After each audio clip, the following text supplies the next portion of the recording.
Emily, yesterday, it was so funny. We had no idea what we were saying, and we were saying a terrible word on air.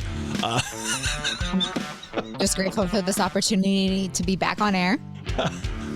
We talked about British slang yesterday. And if you missed it, go to our podcast. Yeah, if you missed it, text the word pod to 99139. Access the Kirsch and Emily podcast. And I was giving Emily British slang to use, and you kept saying the one word over and over. And then you looked up what it meant, and it was just heinous. You're so mean to me. Can I just say? I didn't know what it meant either. It's like, I also, like, this reminds me that I didn't know this was a bad saying as well. Bless your heart. I thought you were literally like saying like, oh, bless your heart in a nice way. Like, that was so sweet of you. Oh, I don't think anybody's ever said bless your heart in a nice way. That's like an old Southern. Sounds nice. That's like an old Southern way of saying like, you moron. Okay, but why does it sound so nice? Is it because they're nice in the South? I seriously, like, I don't know, but anytime I hear somebody say, oh, bless your heart, I'm like, that is not good. I was mind blown when I found out that was not a nice saying, and that actually offends some people. And I'm like, okay, sorry. I'm going to go hide this mug that I have that says bless your heart now and never drink it in front of you again. You have a bless your heart mug? Yes, because I thought it was a sweet saying. No, I don't think that's ever been said in a nice way. Seriously, it's like a very old Southern nice lady's way of saying, you moron, you idiot. What's crazy is I keep thinking like, oh, it's a nice saying, whatever, but I can't say it like without feeling like sarcastic now. Oh, bless your heart, bless Emily. Your heart. Oh, bless your heart, Kirsch. Thanks for that. You know, yeah. So really, I'm just living in a dream world where I think everything means fun things, and Kirsch is here to ruin that for me. You were the one who brought it up. I know. Bless your heart, Emily. Thanks, Kirsch. Thanks. I will bless my heart. Bless your heart. Classic Hit Country 103.9 The Maverick with Kirsch and Emily. You said you want to go to a drive-in sometime soon? Oh gosh, I can't wait for drive-in season. I need the weather to get nicer. Wait a second. How many drive-ins do you go to? I love the drive-in. I only go to the one that I know about in the south side. Yeah, South High Street. Yes. So, you look like you're judging me because I want to go to a drive-in. No, I'm not judging you at all. How often do you go? I try to go at least once a year. Okay. Yeah, and there's nothing like a drive-in where you just like, watch the movie outside on your truck or Jeep or whatever, have some snacks with you. Come on, it's all the feels. So it's funny, I have only been to a drive-in once in my life. Okay. And I'm not a movie person though. I know, but like when you were younger, you didn't sneak people into the drive-in. You didn't like do that as a teenager back in your day. I went to the drive-in once, and you know what movie I saw? What? Toy Story, the original. Oh, you are old. Thank you. I appreciate that. No, I saw Toy Story, the original, when it was out, and I saw it at the drive-in with my high school girlfriend at that time. Oh, that's so sweet. I was going to say, it's okay. I saw Toy Story 3 in the movie theater, so I'm old as well. Okay. Toy Story 3 was like 5 years ago or something like that. No, it wasn't. But still, I love that for you, but you need to go back. You need to go back and have a drive-in experience. I need to take it the whole fam. And do that. Your girls, I would love to see your girls at the drive-in. Actually, you know what? They would think it was cool. If it was on TikTok, they would think it was cool. Yeah, Let's make drive-ins a thing again, okay? I don't know if, I still think they're a thing, but I can't wait for them. I can't wait. And then in the fall for scary movies, I'm ready. Why are there not more drive-ins? I don't know. That's a good question. I really don't know. The one down there, so the one down on South High Street, like I said, I've never been there. How do you hear the movie? Do you play it through your radio, or is it like a speaker? Or? Yep, the speaker outside and through your radio, unless they've upgraded their technology, which they might have. Okay. But there's nothing like that either. Just take me back. I love the nostalgia. I know. I'm feeling it lately. I'm just daydreaming of warm weather over here. That's pretty much it for me, too. Okay, Emily, I'm going to ask you something here. There's no wrong answer to this. I just want to kind of see where your head is on this. It's Kirsch and Emily, Classic Hit Country, 103.9 The Maverick. So when it's time for dinner, Yes. Do you wait until everyone is at the table to start eating, or is it okay just to start eating before everybody sits down? I wait for everyone, and it's rude to eat before everyone has sat and had their meal. I'm the same way, right? Why? Who in the household is being rude?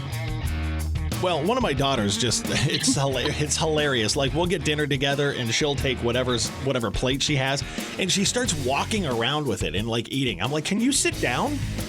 Yeah, no, I wait for everyone to have their food. It's rude to eat because it bothers me. I tell her that all the time too. I'm like, you need to wait for all of us. But let me ask you this.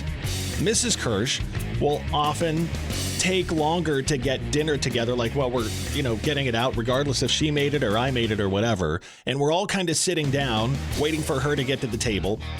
And she's like, no, just go ahead and start eating. What's the rules there? Nope, I still wait. I do too. Yeah. We're just really polite people, Kirsch. So This website conducted a survey on controversial restaurant behaviors that kind of went around this same thing, and thousands of people weighed in on this. 62% of people say it's not cool to start eating before everyone's food has arrived at a restaurant. What's your take on that? Ooh, I don't know. Like if you're sitting down with some friends and one friend's plate doesn't come out, but everybody else has theirs? No, actually, no. I'm the one who still waits. I do too. Yeah, because that's not fair to them. What if they say to you, no, go ahead, it's okay? No, I still wait. But I might sneak in some bread. They might sneak the bread. Okay. Yes. That's fair. Yes. How about at a restaurant? Is it cool to ask for something that's not on the menu? It depends. I think it depends on like how difficult it is. Like if it's a salad and it's just you want to see if something can be added. Like sometimes I love salmon salad, right? Yeah. But if salmon's not like listed, I'm going to see if that's possible or not, Yeah. But other than that, no, it depends. There's one place that I do that, and it's a place that I go all the time, and I know everybody and everything else, and they don't have chips and queso on the menu. But the one day I was like, you know what? I'm in the mood for chips and queso. Could you guys do that? And they're like, yeah, no problem. And they brought me chips and queso. Yeah, and if not, it's cool. I just have to ask. Right. So, cool or not to ask to tip less than 20%? That was the next one on here. Nope, I always tip 20%. What if the service is terrible? I can't do that. It's like I've been wish I could be one of those people that could be like, no, it's all your fault, but I just can't. 60% of people say the same thing. I mean, it's not cool to tip less than 20%. My husband won it, don't worry. So, okay, servers, if Emily and her husband are ever at the restaurant and it's bad service, just hope she's paying the bill. Classic Hit Country 103.9, The Maverick with Kirsch and Emily. Good morning, my friend. How are you over there? I am doing well. How are you? I'm great. Good. Are you ready to? I feel like we're ready to fight, right? No, we're not going to fight. The question was this. Mrs. Kirsch and I really don't get into fights. Like everyone, we'll get randomly irritated with each other from time to time. I mean, it happens with every couple, but we get over it in like 10 minutes. Do you guys ever get into like knockdown dragouts where you don't talk to each other and that kind of stuff? Not really. I mean, there's times, sure, we have to cool down a little bit. And it's over the stupidest things, too, which is ridiculous. Exactly. Like when she and I get heated with each other, it's always the dumbest thing that sets it off. And we'll kind of look at each other eventually and be like, wait, why are we doing this? This is so stupid. You know how when he leaves his socks everywhere, it bothers me. Oh, yeah. Like it bothers me so much. My child is now doing that. Oh, awesome. He is doing it for my child. And I'm like, okay, no, we are stopping this. The amount of sock pairs I picked up the other day. Oh, I'm getting heated all over again. It's fine. Okay, well, here's what an expert says you should do. If you're a couple who fights and you want to bring it down several notches, Dr. John Gottman, he's a psychologist who specializes in marriage and relationships. He said when you and your significant other start fighting, you both need to pause for a second and immediately strip down naked. Okay. So what if I don't want to? No, well, then you're not committed to fixing things, I guess. Here's why he says this is. When you get naked, you pull your brain out of that tailspin of the fight. Suddenly, the situation feels too weird for you to keep going down that instinctual, hurtful path. Okay, so next time you see someone fighting in public, you need to go up to them and go, just strip down naked. All right. There you go. It'll solve all your I problems. was like a truck stop the one time in a bad part of St. Louis, and there were two guys fighting right in front of the door. I should have walked over to these guys and been like, hey, gentlemen, take them off. That's so creepy. Pants off, bro. And then just walk away. I would have been murdered. Yeah, you probably would have, yes. This is for couples, not random dudes like No, but fighting you somewhere. don't, I'm talking about couples in public. You don't see people fight in public? Well, every so often, yeah. But that's what they say. So arguing naked, you can argue naked, but you'll both be more in the moment and more likely to listen to each other, act rationally, and diffuse the situation. All right, I'm going to try this and I'll let you know how it goes. Next time you leave socks. Next time you leave socks out, just be like, hey, honey, close off. We'll see how well this works, and I'll report back when it happens. He's listening right now going, yes, I'm going to leave more socks around. Yes, okay, mission accomplished. Let's go. This is challenge accepted. All the best advice every morning from Kirsch and Emily. You just said something so funny off air. It's like the best insult I've heard in a long time. I was telling you a story about how I was talking to Tess, and we were just discussing how, like, you can just tell that person was picked last in gym class, you know? And you lost it saying, one, that was such an insult. And I'm like, no, it's just like how their personality is, okay? You were picked last in gym class. Yes, like you could just tell by the way they act. And I wasn't trying to be mean about it. I'm just saying, like, they have some stuff built up in their, system. Did this happen to you in gym class? No. Okay. I mean, I might have been picked last, but I don't remember if I was or not. That was always the worst. I think it happened to me once or twice, for whatever reason, because I was in gym class. You always pick your character. Yeah, it builds character. It makes it tougher. I don't know. I was in gym class with, these guys were all friends or whatever, and we were picking teams, and I wasn't in with them, and I got picked last once, so I don't know what that means about me.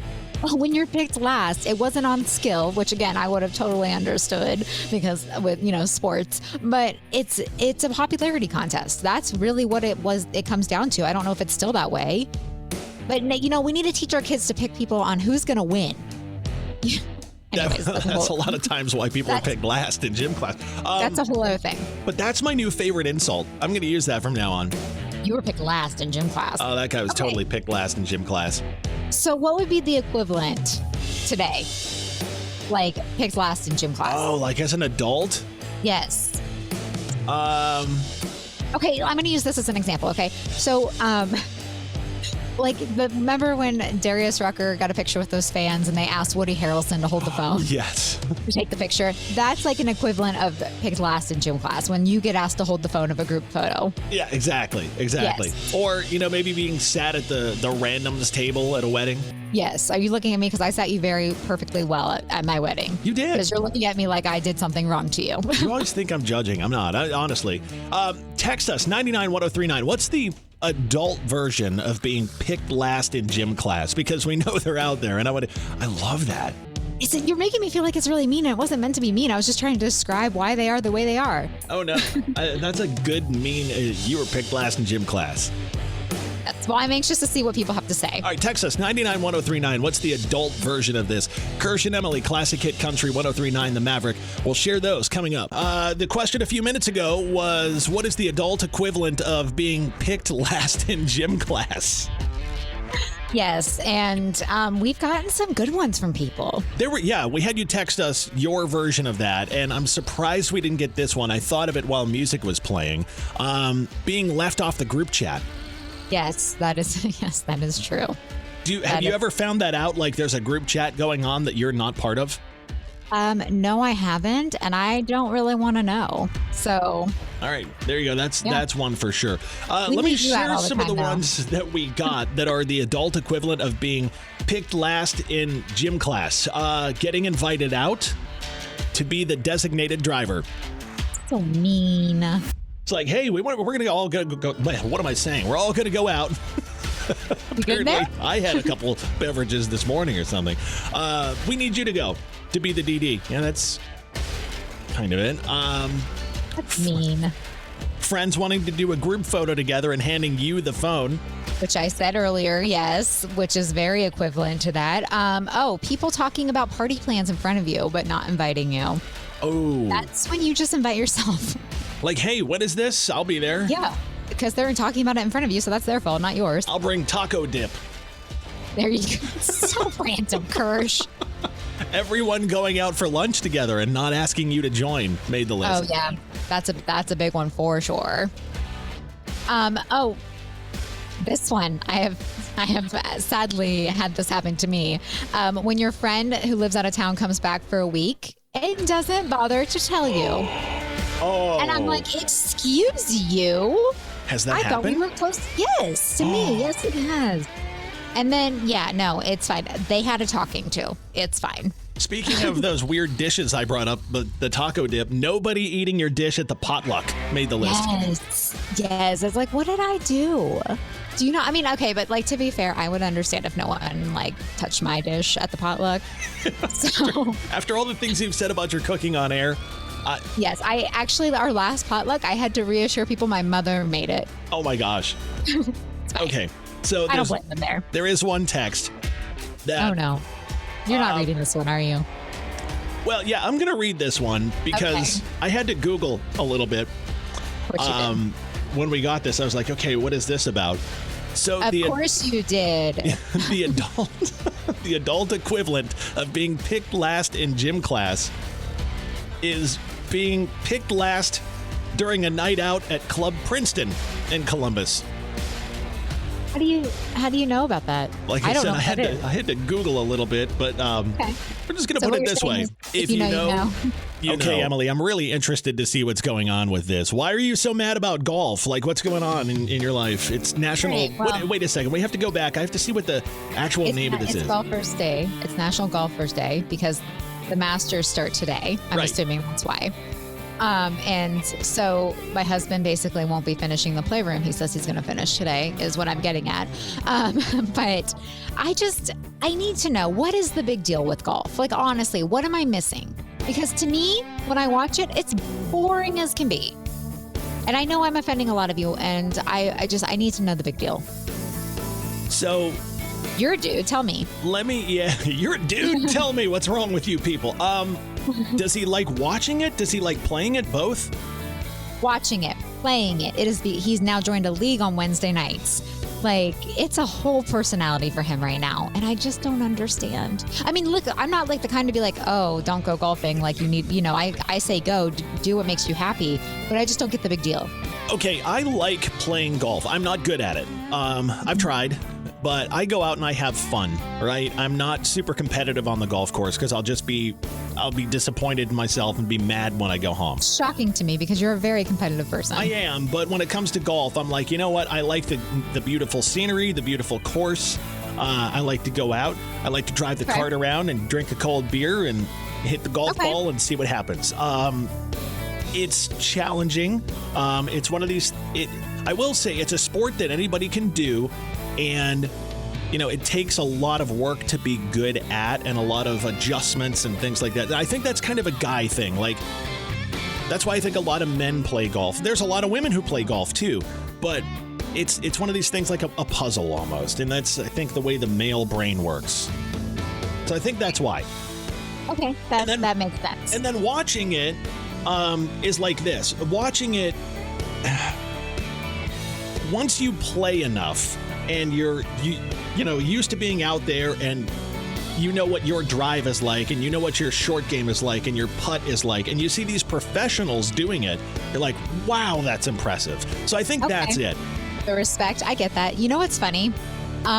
So the Memorial Tournament's coming up, right? Yes. And so my husband, we were out with my mom the other day and he looked at her and he goes, hey, do you have any like hookups to the Memorial Tournament, like any tickets or anything like that? And I looked at him and I said, why aren't you asking me? And he laughed in my face. And I was like, okay, thanks. Like, now I kind of just want to go and leave you at home. Just go. Walk around. Yeah. Send him pictures. Text him pictures. Yeah. Be like, look at me at that place you laughed at me about that I had a hookup to.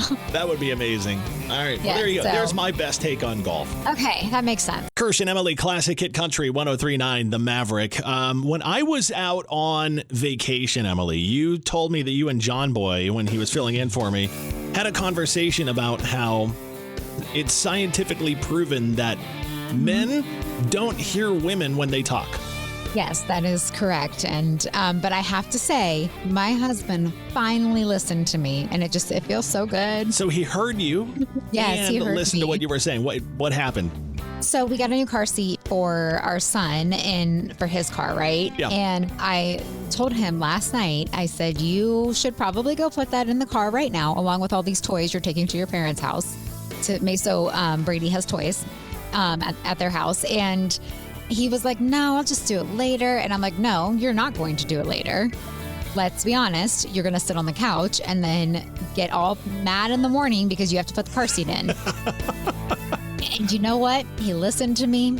He told me I was right, and it feels so good. I have to celebrate that small win. I know him well enough that it probably hurt his heart a little bit to be like, you know what, you're right. It did, I think. But you know what? I'll take it because he did tell me later that he was thankful I pushed him to do that. And I said, well, I do know you very well. And I also didn't want to hear about it in the morning. It's the same as, the meme that's out there that talks about, I'll put gas in the car in the morning is the worst decision you can make as an adult. I make it all the time. I'll just do it in the morning. And then in the morning, you're like, crap, why didn't I do this last night? Funny, because I need to get gas on the way home after here. And I don't know why I do this to myself. I really don't. How many miles do you push it, like till it says until empty? I don't really know. I try to only go to like 2 bars because that gives me anxiety. Oh, okay. If it goes past that. And I always check how many miles I have left. I'll get in Mrs. Kirsch's car and it'll be like 7 Right. miles till empty. And I'm like, the gas station is like 5 miles from the house. So this is going to get interesting. I have to get gas at home to put in. Well, I'm glad he listened to you. Yes, it's my one win, and I'm sure that'll be my only win for the year in that. Won't happen again for another decade or so, so just soak it up. You said that they're renaming the Nashville airport or thinking about it? Thinking about renaming the airport in Nashville after Dolly Parton, which seems very appropriate, I'm not going to lie. I think everything in Tennessee should be named after Dolly Parton. Actually, just name Tennessee Dolly C.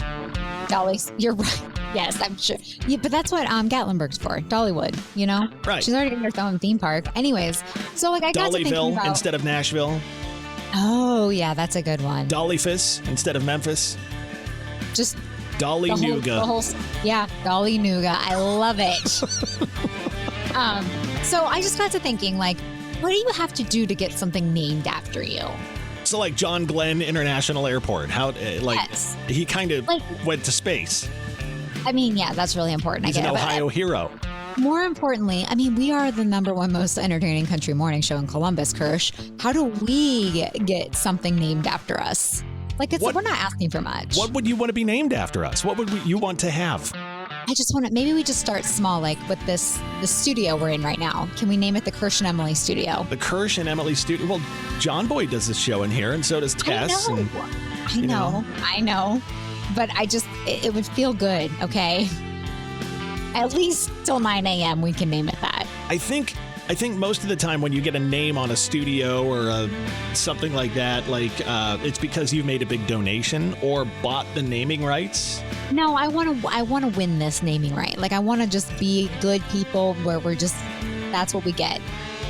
I think the best we're going to get is maybe a parking space out back. The Kirsch and Emily one? parking spot. No, do we you? have to share it? Yeah, we have to share it. That's not fun. I get it Monday, Wednesday, you get it Tuesday, Thursday, and then we fight over it on Friday. We play bumper cars out there trying to get into it. Oh, man. You know what, Kirsch? That reminds me, though. It would be fun to play bumper cars against each other.